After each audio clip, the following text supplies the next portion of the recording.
Hey, what's up everyone? This is Josh, the owner of AGL Disc, coming to you live from the treehouse. So Ben from High Pressure Stamps was asking me to do another video kind of going over hot stamping for everyone. We did a little hot stamping 101 on our YouTube, and this is going to be a little bit more detailed and not necessarily the actual pressing. So what is hot stamping? Hot stamping is the process of using pressure and heat to apply foil to materials such as plastic, cardboard, cardstock. Obviously what we do here with plastic, it requires a good amount of pressure. So most of the machines that you see, the full-size stamps are going to be done on a 3-ton all the way up to a 6-ton. I've seen some as heavy as a 40-ton. So, you could stamp a skateboard at that point.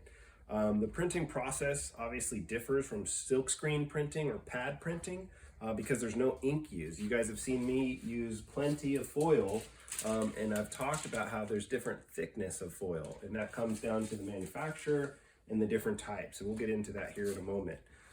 Technically, hot stamping has been around since the ancient Egyptians. So they were, using it to bang gold into clothing and into other, artifacts and stuff. So rather now we got metallic plates that are heated up, and the dies are attached to these heated plates, and then we slam them and smash. And the foil has an adhesive layer.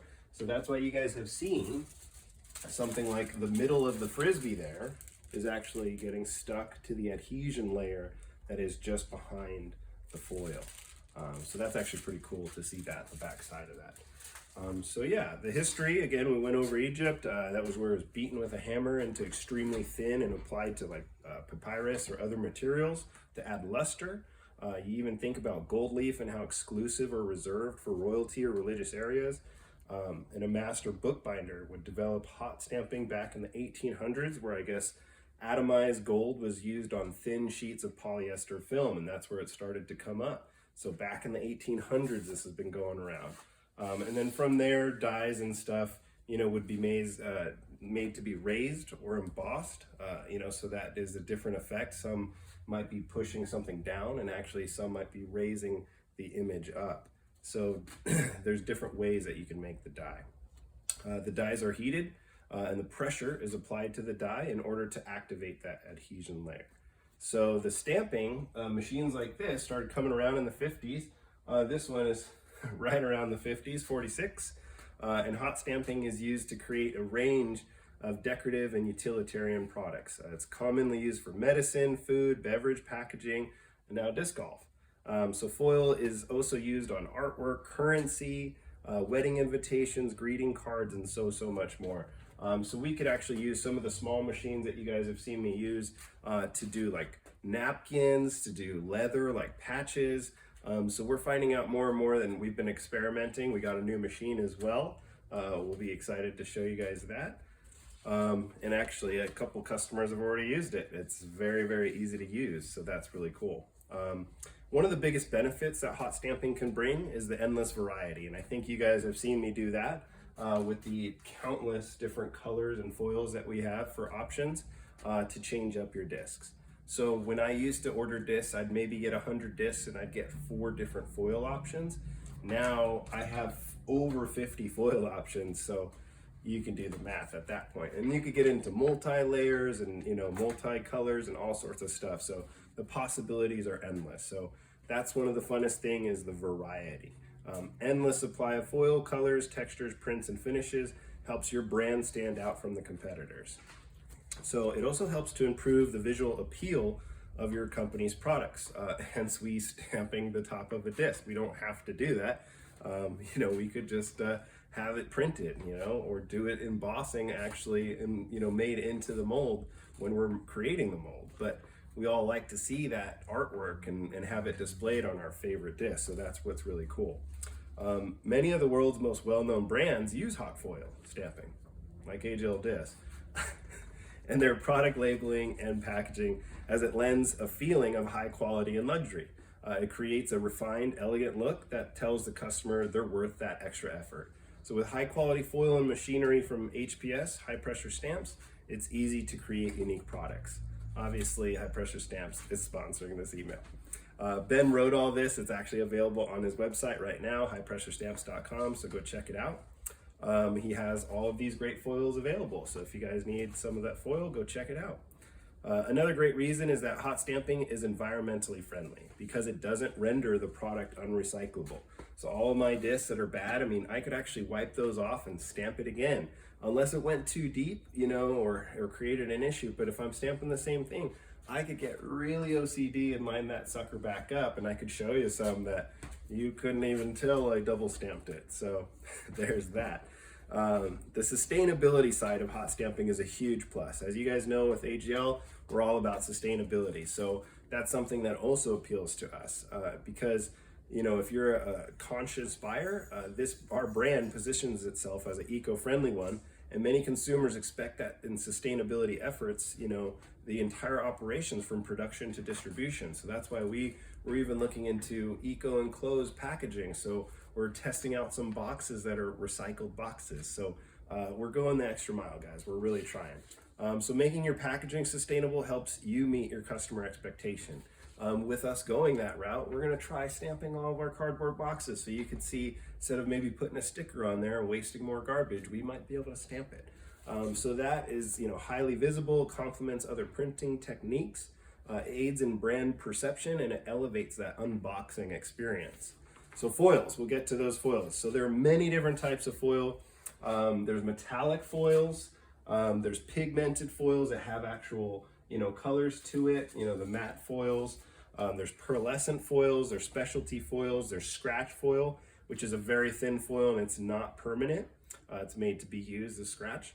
But metallic foils are most commonly used in hot stamping, widely available because they work. They just work. So, you know, you guys have seen me use my gold and my silver and even the crackles. Those are metallic foils. Pigmented foils, it's a glossy or a matte foil. So like this matte blue, the matte pink, the matte white that we use as well, it's a pigmented foil. These may not be good for paper. Some plastic it has issues with. It depends. You know, you get to play with the three things, which is pressure, time, and heat. So once you get those variables down, you can mess with any of those three to maybe figure out one that works over the other. So then we have specialty foils, which you guys have seen, like money foil, holographic foil, you know, stripes, other custom designs and different patterns, and then that scratch foil that we talked about. So different machines. So you have a giant, you know, solid air, you know, pneumatic powered, pneumatic pressure powered hot stamp machine here. So this thing, you know, I have to have a 27 gallon DeWalt. It doesn't have to be the DeWalt, obviously, but we have a huge 27 gallon. It probably should be a little bit bigger. That allows me to do about 25 to 30 stamps before that thing needs to fill up again. So if I had a bigger one, I could maybe get through a little bit more. Now, what does that mean when I get to 25 or 30? That I might just be, you know, I might catch a dropout right when that thing kicks on, because it's at the lowest pressure for this machine to kind of push down, where if it was full, it would slam on that thing.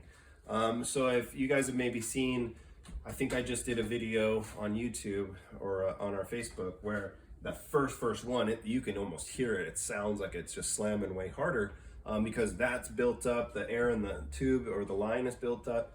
So that way it's ready to go. And then the more it gets used, the less pressure until it gets to a point where the machine turns on. Then there's also the hand-powered ones. So we have two different hand-powered ones, and then we have a new model of a hand-powered one as well. Usually those are about a 1/4 ton, whereas this is a 5 ton. So these can range from 3 to 10 all the way up to 40 on some of the big boys, but this one is a 5 ton press, and the small ones are 1/4 ton presses. So the small ones, I have to use my hand to activate the actual press going downward, and then it has a spring recoil that comes up. Our other one up front does not have a spring recoil. We'll do a video where we actually will have all of the table, or a table set up with all of the different machines on there, and we'll break down the differences and their pros and cons to each one. So we do have a couple at high pressure stamps that are commonly used by other manufacturing companies like myself. So he has a couple of models available. He may be sold out currently of the smaller head size, but he does have a couple there. So they each have a specific rating for what they can do temperature wise, and technically what they were designed for as well. So please make sure you use gloves when handling the machine while it's turned on, and set up all parts before turning the machine on, and use Loctite to secure bolts, not the permanent one because you might have to take anything off. Also check out that video that we did do on YouTube called Hotstamping 101. So it's under AGL discs, labeled Hotstamping 101. So we do show you a little bit of other tips and tricks on setting up your small machine. All right, so in order to fix your machine, we're dedicated to, we're going to be making a complete video breakdown of how to fix machines if you do have some of the more common issues that do come up. And don't worry, I've had all of them happen to one machine, and I've had to fix it, and now that same machine works great, and I've been using it since day one. So we live and we learn. We get some burns as well. That's just part of the fun with hot stamping. So in regards to dies or stamps, it is commonly called dies in the hot stamping world, but when you're talking about it with your friends and disc golfers, it's a stamp. So there are typically 3 types of metal used to create the dies or stamps used in hot stamping.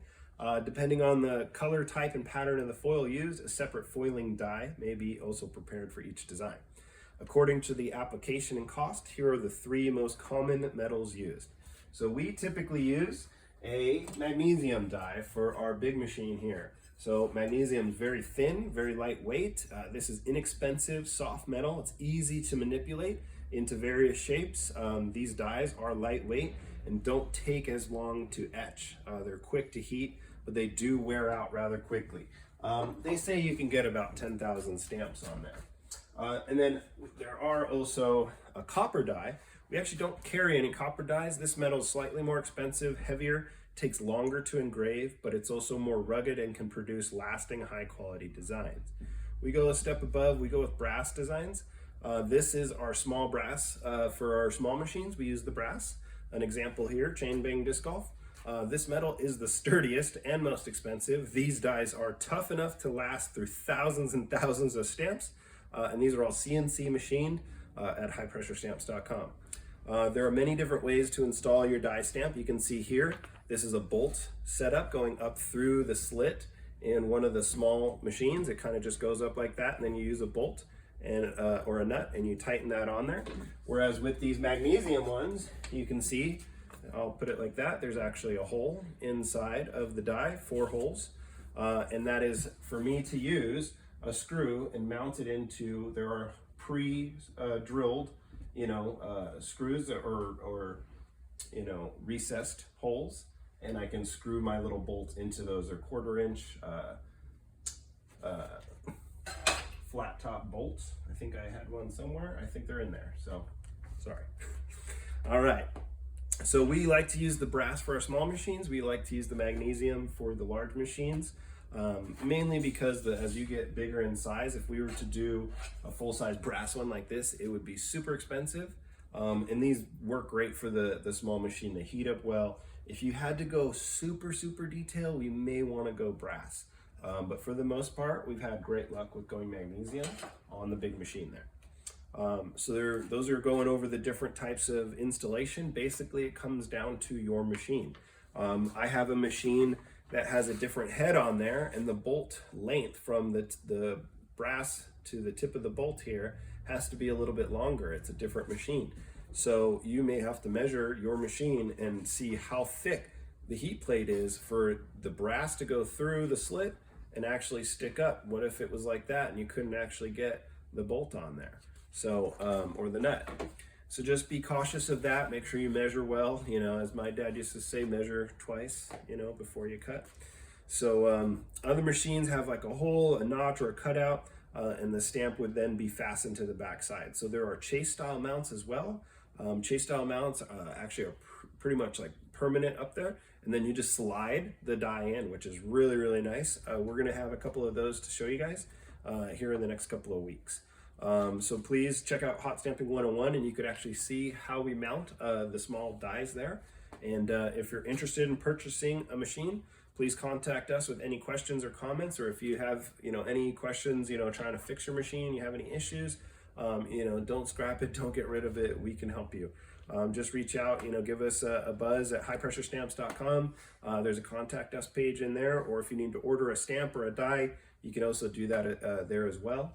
Or if you need any of the cool foils, and he can actually cut them down to any size you need as well, 3-inch, 4-inch, or something like that. So as he says right here, he's a family owned and operated company, and he cuts metal. So that's what he does. And yeah, he wanted me to go over a couple of the things that they do, and a couple of the background of hot stamping and the differences in machines and the differences in metals. So hopefully that was informational and educational, and this is just me throwing first time at it, guys, and I just printed that out. So I was winging it, but that's how we do it at AGL.